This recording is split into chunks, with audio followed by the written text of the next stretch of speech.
आज आपण बघणार आहोत बोंबीलची चटणी। हे मी इथे सुके बोंबील घेतलेले आहेत, 20 बोंबील आहेत। हे 4-5 जणांच्या जेवणाला पुरेसे होतात।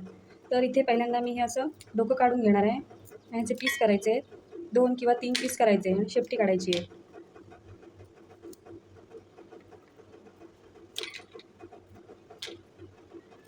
हे अशा पद्धतीने साफ करून घ्यायचे आहेत।